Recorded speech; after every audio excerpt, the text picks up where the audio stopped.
yang kita pikir adalah janji suci, janji yang sakral, yaitu janji pernikahan. Di awal dalam semua suasana kebahagiaan yang ada, kita menjadi ratu, menjadi raja dalam sehari, dalam momen yang berbahagia. Kita mengikrarkan janji kita. Aku mau setia, sehidup semati, bahkan dalam susah maupun senang, dalam sakit maupun sehat, dalam kelimpahan maupun kekurangan. Itu janji di hadapan Tuhan dan di hadapan jemaat. Tapi saudara perhatikan, berapa banyak orang Kristen, bukan hanya orang luar. Orang luar memang lebih, saya pikir lebih kacau lagi. Tetapi orang Kristen pun yang mengikrarkan janji itu kepada Tuhan, disaksikan oleh jemaat, berapa banyak kasus perceraian. Itu berkaitan dengan janji. Tapi saudara yang dikasihi oleh Tuhan, ada satu pribadi yang sekarang kita akan renungkan. Dia berjanji, dia menepati. Itu sebab kita merenungkan firman Tuhan ini dengan tema Allah yang berjanji. Janji Allah ini diberi kepada Abraham ketika yang pertama Abraham bergumul tentang keturunan yang sudah dijanjikan oleh Tuhan sebelumnya. Yang kedua, bergumul tentang tempat yang dijanjikan oleh Tuhan untuk diwariskan kepadanya. Dua hal ini belum menjadi kenyataan. Yang pertama tentang keturunan. Abraham belum dapat. Sementara usianya makin usur. Usianya makin lanjut. Yang kedua, tanah yang dijanjikan oleh Tuhan sekarang belum menjadi kepunyaannya.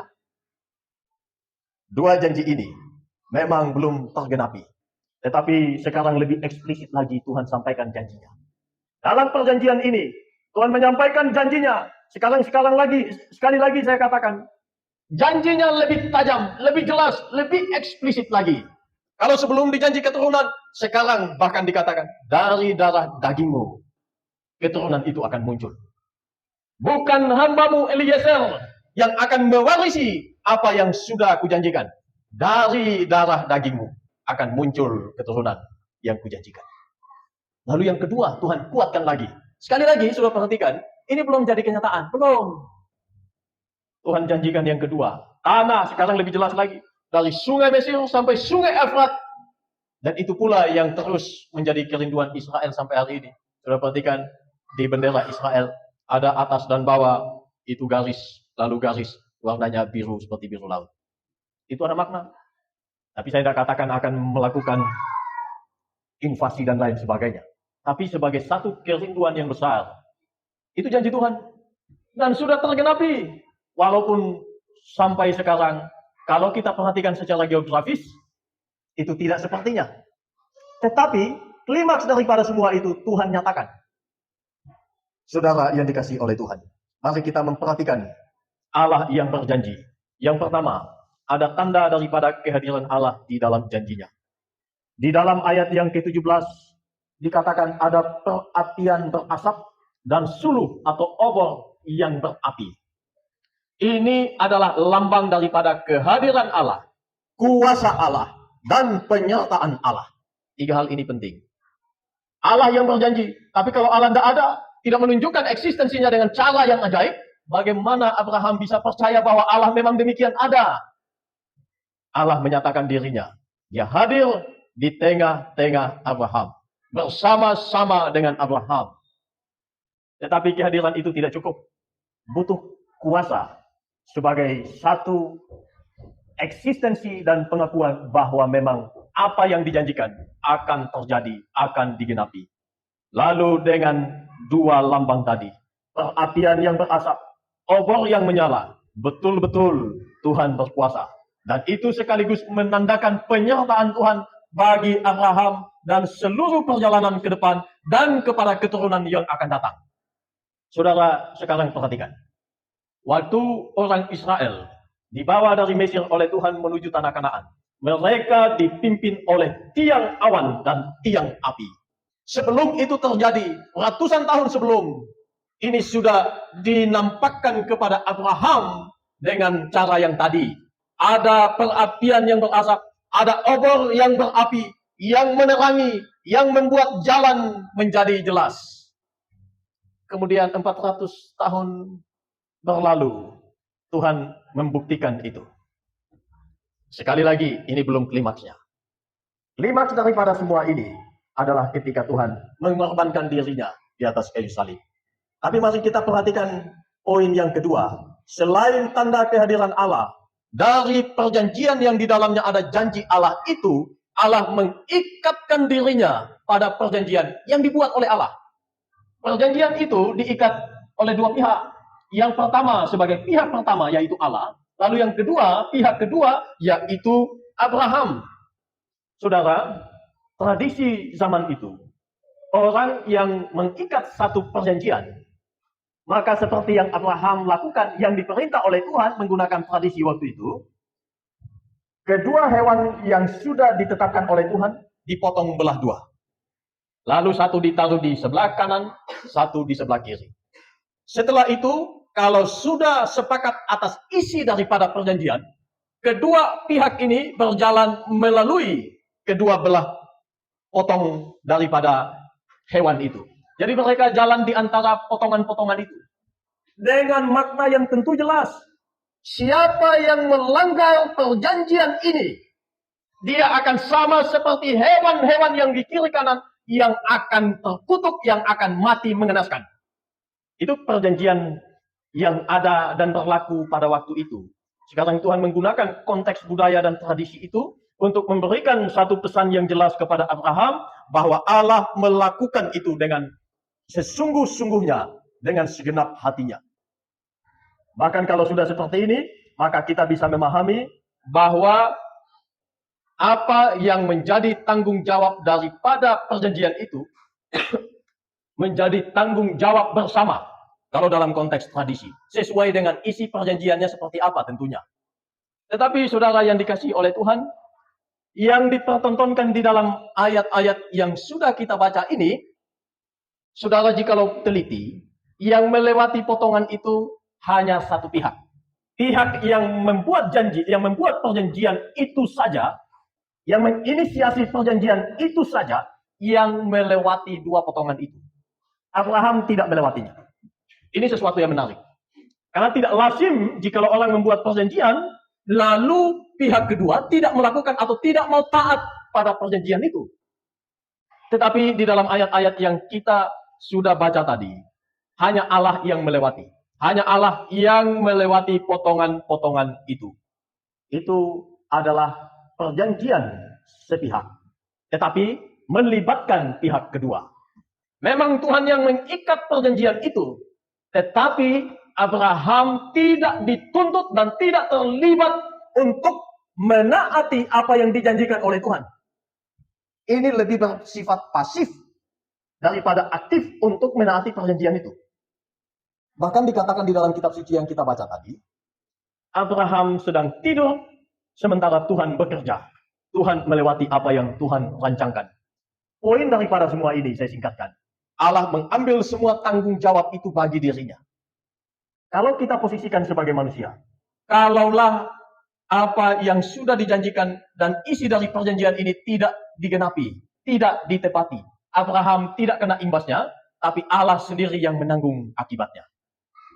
Ini sebenarnya membuktikan bahwa apa yang dikalutkan oleh Abraham sebelum, yang membuat dia galau sebelumnya, dikuatkan dengan perjanjian ini.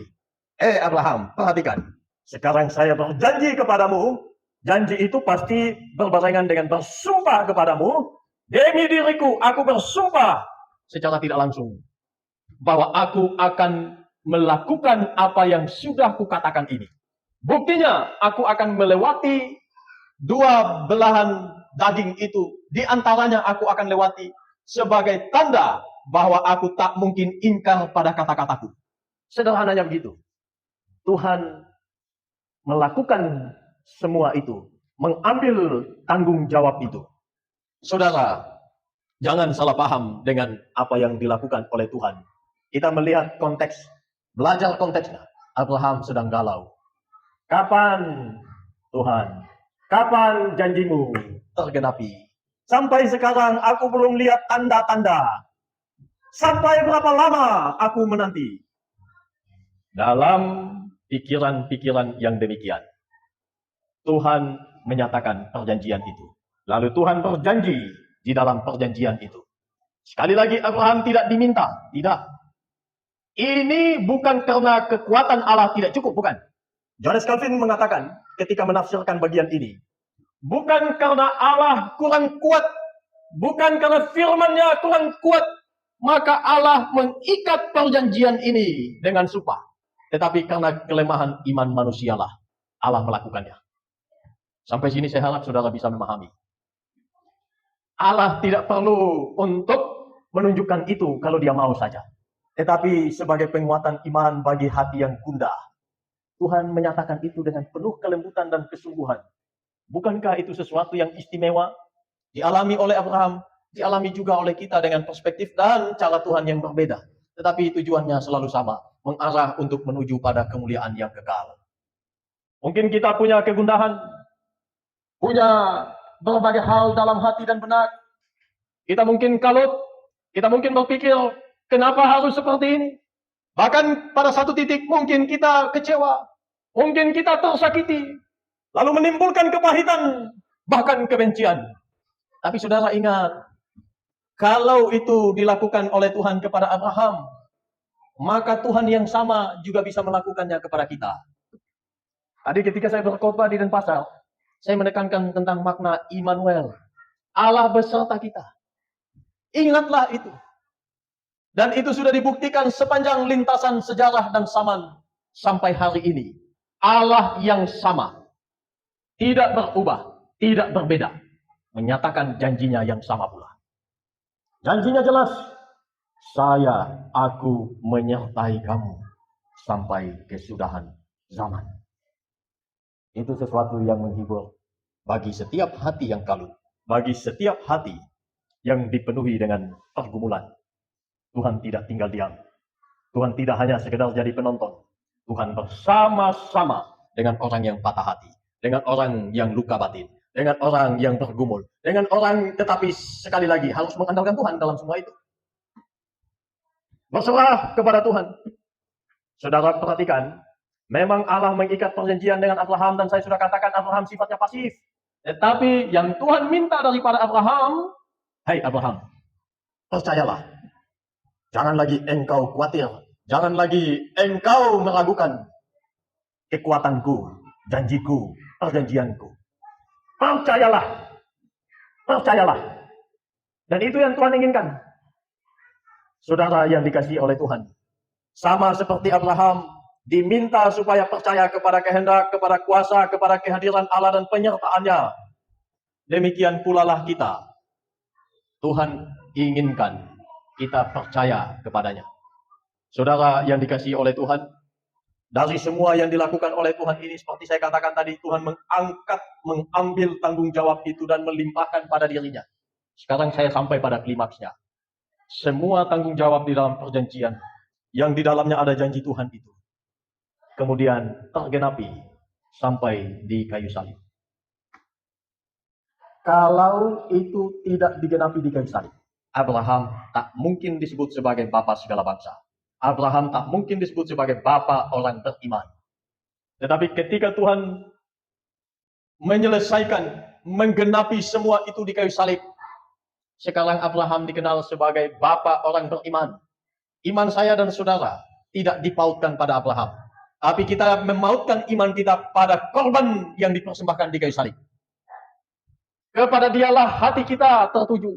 Dan hati kita terpaut untuk mempermuliakannya. Dan di dalam dialah Abraham boleh disebut sebagai bapa orang beriman. Penggenapannya di situ, klimaksnya ada di sana. Dan sebelum Tuhan naik ke surga seperti saya sudah katakan tadi, Tuhan katakan, aku menyertai kamu sampai akhir zaman. Saudara, dengarkan baik-baik perkataan Tuhan. Tuhan mengatakan, aku menyertai kamu sampai akhir zaman. Tuhan tak mengatakan, aku menyertai kamu saat kamu tak ada masalah. Atau saat kamu ada masalah saja. Tapi Tuhan mengatakan, sepanjang hidupmu, aku menyertai sampai kesudahan zaman. Maka di dalam suka duka, di dalam sehat dan sakit, di dalam bahagia dan juga merasa tersakiti, Tuhan ada di situ bersama-sama. Tuhan menyertai. Ini kunci daripada bagaimana menjalani kehidupan ini. Dengan kita mengerti akan makna daripada semua ini, maka kita mulai menyadari bahwa hidup ini untuk apa. Kalau saya hidup sekarang, saya harus apa? Kita hidup untuk apa? Poin daripada semua ini seperti yang Tuhan inginkan. Hanya kepadakulah kamu harus berserah. Dan apapun yang kamu lakukan, ingatlah, permuliakanlah aku. Ini kata Tuhan. Dan inilah yang kemudian dalam refleksi yang sangat mendalam, muncullah perkataan yang begitu harusnya menggugah kita untuk mempermuliakan Tuhan. Apapun yang kamu lakukan, lakukanlah dengan segenap hati seperti untuk Tuhan, bukan untuk manusia. Bahkan apapun yang kamu lakukan, pikirkan, permuliakanlah Tuhan dalam semua itu. Saudara harus selalu berpikir demikian. Filternya harus jelas. Wah, masa kita masih hidup di dunia, masa semua harus dikiblatkan ke sana. Masa dikit-dikit harus pikir ini muliakan Tuhan ini atau tidak dan lain sebagainya. Saudara ikut siapa? Kalau ikut Tuhan, ya memang harus begitu. Tetapi ada keindahan dan ketenangan di dalamnya. Karena waktu kita berpikir demikian, kita tidak pikir harus mencapai segala sesuatu seperti yang dikehendaki oleh dunia ini. Tidak. Sejauh kita mempermuliakan Tuhan dalam setiap tindakan. Kadang dunia ini menghina. Kadang dunia ini mencibir. Tapi lakukanlah. Sekali lagi, poinnya. Sejauh mempermuliakan Tuhan. Dan menjadi berkat bagi banyak orang. Lakukanlah. Entah dunia mencibir kita.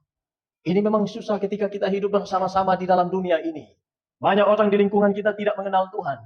Contoh realnya, kita bekerja di samping kiri kanan kita, komunitas lingkungan kita, orang yang tidak mengenal Allah. Tentu Allah yang sama dengan yang kita imani. Tetapi saudara, di dalam kondisi dan situasi demikian sekalipun, tunjukkanlah sinar kemuliaan Tuhan. Di tengah-tengah dunia yang seperti ini, ketika kita menunjukkan yang demikian, dua kemungkinan di antara banyak kemungkinan yang terjadi. Yang pertama, orang lain mencibir, melihat kita sok-sokan, melihat kita, wah gaya hidup di surga saja. Ini masih di dunia bro, jangan sok-sokan, jangan belagu lu. Mungkin orang mencibir. Tapi yang kedua, orang akan melihat sesuatu yang berbeda. Oh, ternyata orang Kristen, namanya aja udah Kristen, pengikut Kristus. Hidupnya berbeda. Kita ngomong jorok, mereka tetap bisa tahan diri. Mulutnya tidak ikut-ikutan. Kita gosipi teman-teman kita. Dia tidak ikut-ikut. Justru dia kasih nasihat. Kita main curang dalam pekerjaan. Tapi kok dia tetap menjaga integritasnya. Dua kemungkinan itu bisa terjadi. Sudah saya menentukan. Tapi kalau meminta yang terbaik, pilihlah yang kedua tadi. Tetaplah menjadi pengikut Tuhan yang setia, yang punya integritas. Bukan hanya ketika dilihat. Di belakang layar pun sama. Banyak orang pakai topeng. Ketika topengnya terbuka, kelihatan aslinya. Tapi kita tidak boleh pakai topeng. Adi yang di depan saudara harus sama dengan yang di belakang. Jangan kita pakai munafik. Jangan muka dua. Jangan pura-pura di hadapan Tuhan dan di hadapan jemaat dan di hadapan manusia. Tapi poin daripada semua ini saya akan selesaikan daripada apa yang sudah disampaikan dari awal. Pertama, jangan bergantung pada janji manusia karena kita sedang bicara janji. Jangan bergantung pada janji manusia. Hari ini dia katakan A, besok belum tentu. Saudara, di dunia ini selain Tuhan, satu-satunya yang pasti adalah ketidakpastian. Semua berubah. Satu-satunya yang tidak berubah adalah perubahan itu sendiri. Tetapi ada satu pribadi yang kita sedang renungkan karya dan pribadinya. Tuhan kita. Di dalam Ibrani pasal 13 ayat 8. Tuhan Yesus tetap sama. Baik kemarin, hari ini, besok, seterusnya. Tak akan berubah. Kepada sosok yang beginilah, saudara menaruh pengharapan. Menaruh kepercayaan. Karena dia tidak mungkin ingkar janji. Dia ya, dia amin. Maka percayalah kepada Allah. Sama seperti Abraham diminta oleh Tuhan, engkau hanya butuh percaya. Engkau tidak perlu bertindak mengorbankan dirimu seperti yang kulakukan, Tuhan katakan. Percayalah. Itu kuncinya. Sekarang Tuhan datang kepada kita. Percayalah kepada Allah. Percayalah kepada janjinya. Bukan karena janji itu sudah tergenapi di dalam hidup saya dan saudara. Bukan karena yang kita harapkan sudah terpenuhi, bukan. Tetapi karena yang berjanji adalah pribadi yang tidak berubah dan janjinya pasti digenapi. Apa yang dia janjikan, dia genapi. Tetapi ingatlah, nantilah dengan setia dan percayalah kepada karya Tuhan. Ingat, bukan manusia yang berjanji, tapi Allah. Allah yang berjanji. Allah yang akan menepatinya. Amin.